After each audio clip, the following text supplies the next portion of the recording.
Sugar, pantinas, bisa mencium bau.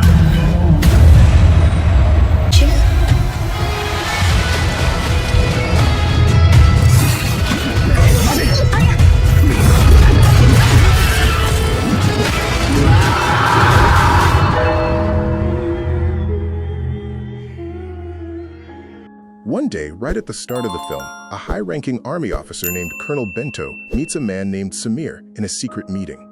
To please him, Samir calls him general and predicts that Bento will soon rise not only as a general, but also as commander-in-chief.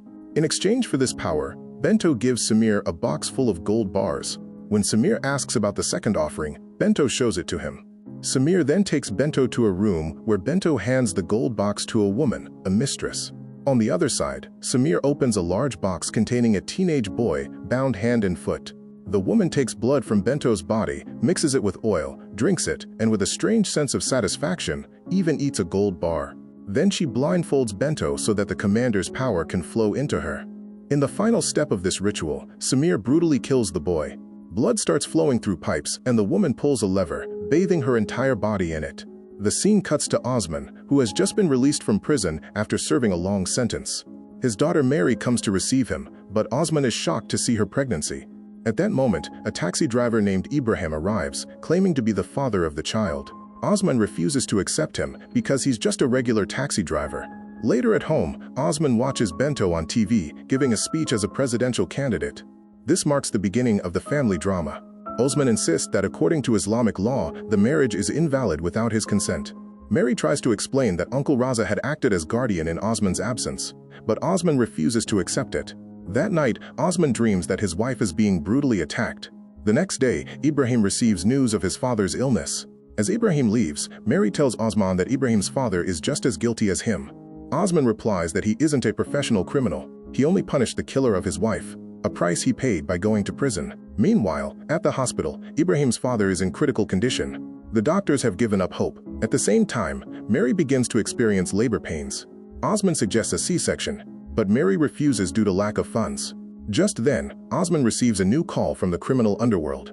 Tony calls and tells that there are about 100 kilos of gold hidden in the house of a mistress named Nia, and the heist must happen tomorrow night. He also fixes the names of 3 people for this job.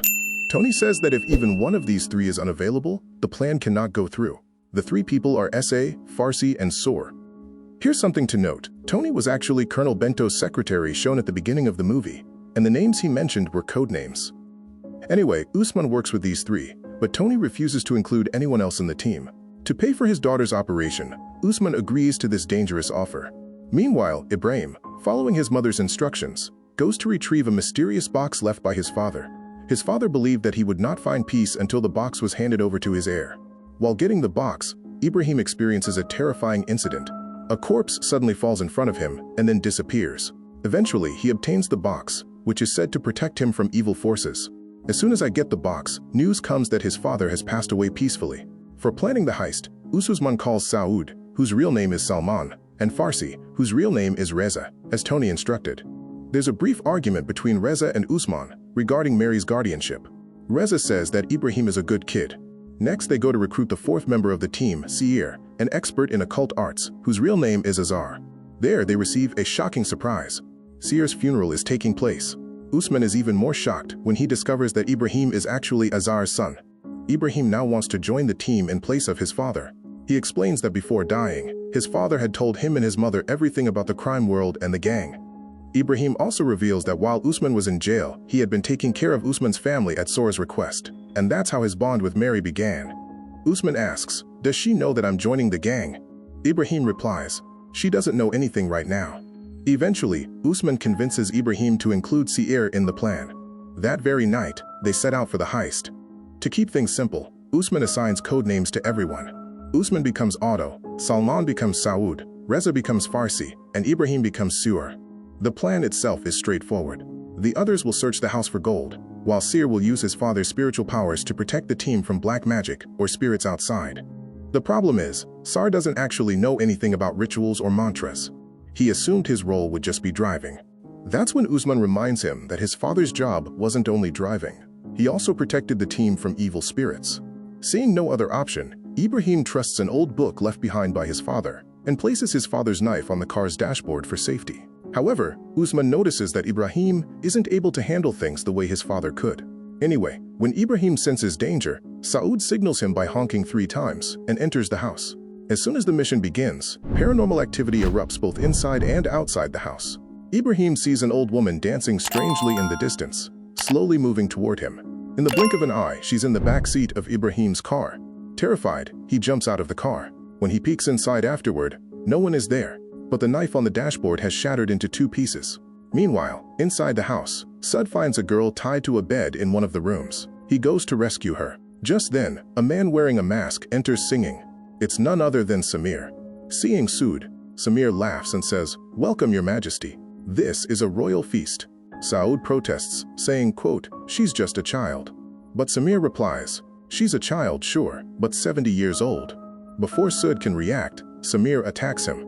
Outside, Ibrahim notices some strange symbols along the house's boundary. Curious, he touches them and is hit with a powerful electric shock.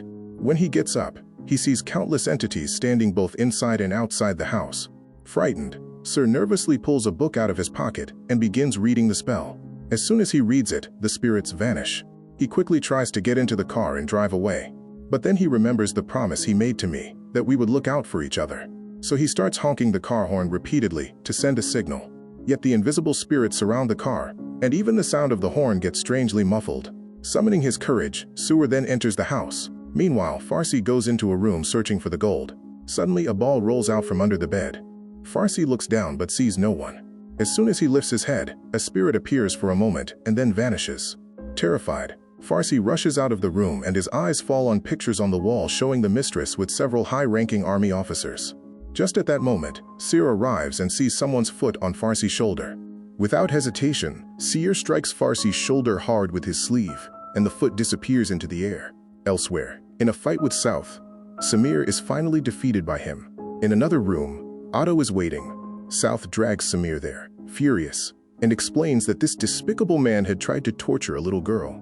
Otto calmly reminds him that their goal is only the gold, nothing else. Enraged, South punches Samir, demanding the location of the gold.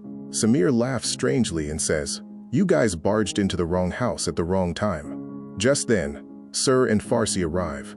Otto asks about the Mistress, and Samir explains that she is asleep and must not be disturbed for the next 3 nights. At that moment, Otto notices a strange painting on the wall. Studying it carefully, he finds a secret button. Pressing it, the painting moves aside, revealing a hidden room. Otto realizes that the mysterious woman is probably sleeping there. Before they can investigate further, Samir suddenly lunges at Otto with a sharp weapon. The rest of the team tries to stop him. In the scuffle, some people are injured, and blood spills on the floor. To regain control, South pulls out a gun and fires a shot, causing Samir to retreat and flee. Afterward, they all head down to the basement. Seeing piles of gold arranged there, Farsi jumps in excitement and shouts with joy. But Otto tells him to stay quiet, because in that room, the Mistress was asleep in a deep slumber inside a large tub. Without wasting any time, Usman orders everyone to start collecting the gold. Everyone begins quickly stuffing the gold bars into bags. Meanwhile, the fleeing Samir starts a dangerous black magic ritual using the blood of his team members. As soon as the chant ends, an invisible force rushes toward the basement. And just at that moment, the Mistress lying in the tub wakes up before they can escape with the gold. Just as they are about to finish the mission and leave, South becomes determined to save the tortured girl. Otto reminds him that they came here for gold, not to play heroes. Even after Otto warns him, South goes after the girl. Otto gives his bag to Ibram and follows South. But before leaving, he tells South that once they return home, he will ensure his daughter's legal marriage with Ibrahim. Meanwhile, South goes back to the room and finds the girl isn't there. Otto convinces him and brings him out of the room. Outside, Ibrahim, waiting in the car, sees Otto and South taking too long and decides to go back inside the house. At that moment, Farsi gets greedy and thinks about taking all the gold and running away alone.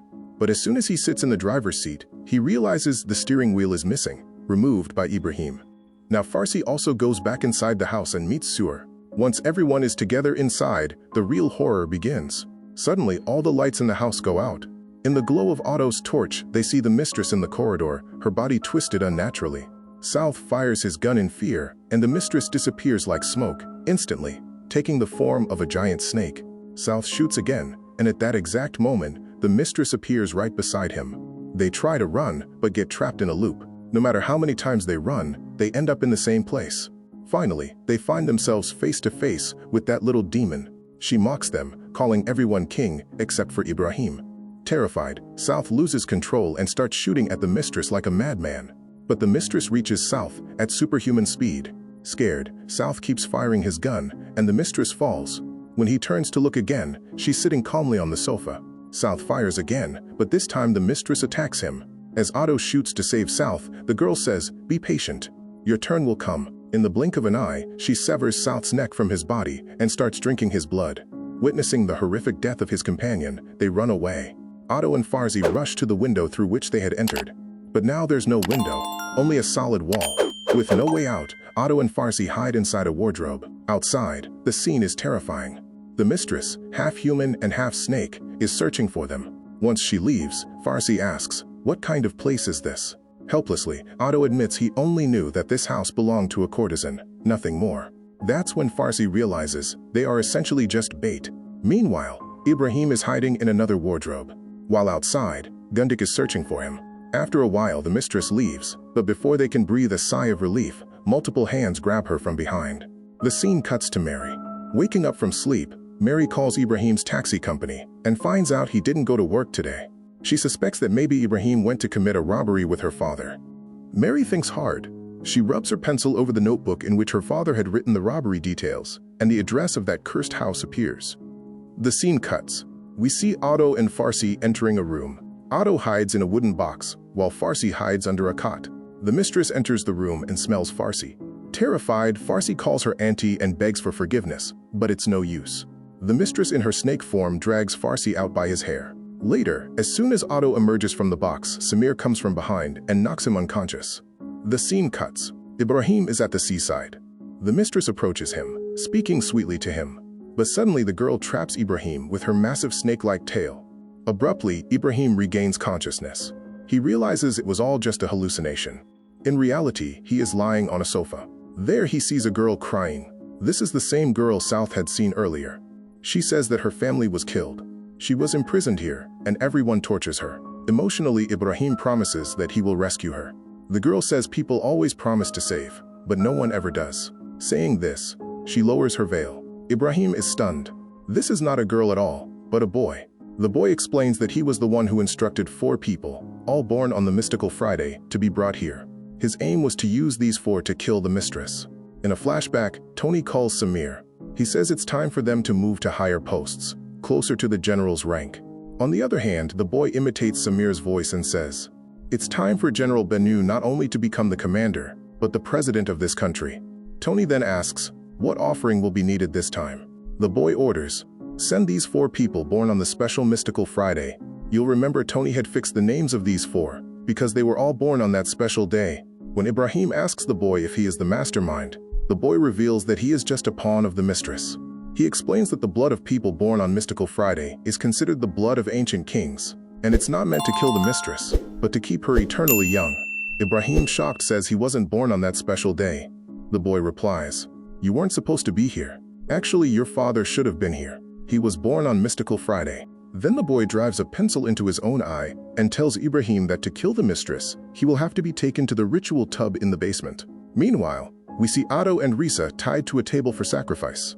Nearby lies South's beheaded body, and behind it sits the mistress. Otto asks, "Why were we chosen?" Samir explains that the reason is mystical Friday.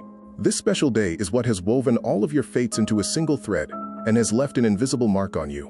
He is no ordinary person. Ancient king's blood runs through his veins. That's why the mistress had called you a king. Seizing an opportunity, Otto snatches a key from Samir's waist. Meanwhile, Ibrahim lays the boy down in the basement tub. Behind the red cloth, an old woman is trapped. Ibrahim asks her true identity. She reveals that she is the real Na, the mistress. The mistress currently in power had deceitfully taken over this place. Nia explains that the young boy is planning in the same way to deceive the fake Na. History is repeating itself. Upstairs at the fake Nia's command, Samir first seduces Reza's feet, then her hands, and finally brutally slits her throat. Both of them are relishing this terrifying scene. But then, spotting a chance, Otto freezes rope. He grabs a gun and fires at the fake Nia and Samir. Samir collapses and the fake Nia lets out a monstrous roar. In the basement, the real Nia explains that the fake Nia must rely on him to maintain her youth and immortality. The sacrificial blood first flows into the real Nia's veins, and by drinking that blood, the fake Nia preserves her youth.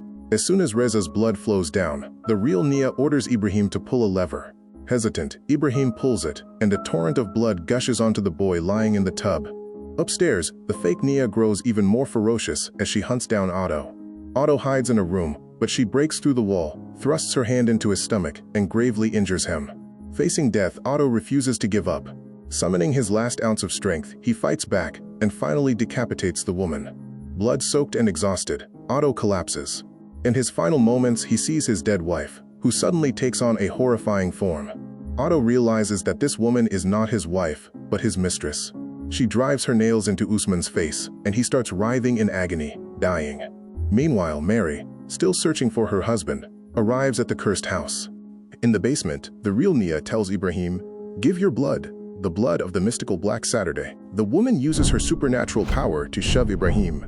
His head bursts, and his blood falls into a tub. Immediately, the little boy transforms into a demon. At that moment, Nia speaks up, "I can smell the unborn child." Right then, Mary, still looking for Ibrahim, enters the house through a window.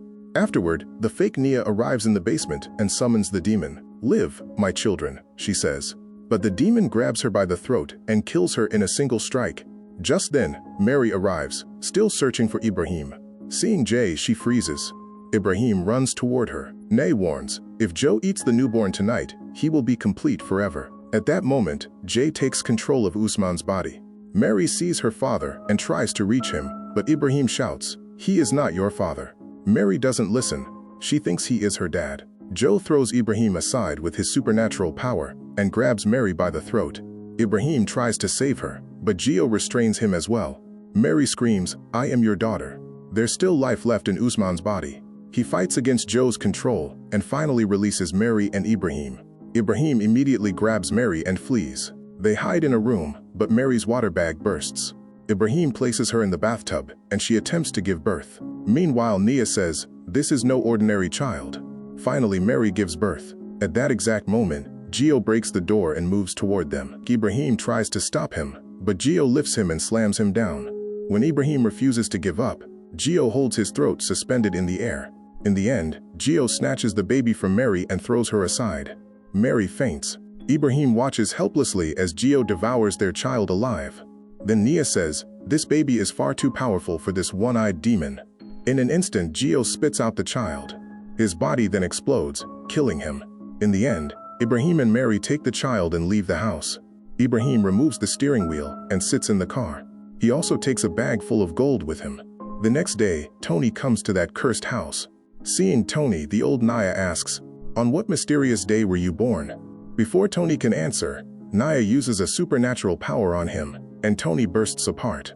After that, Nia returns in the form of a beautiful young woman with a demon symbol glowing on her hand. And with this, the movie ends here. Let me know your thoughts in the comments section. Also subscribe to this channel for more stories like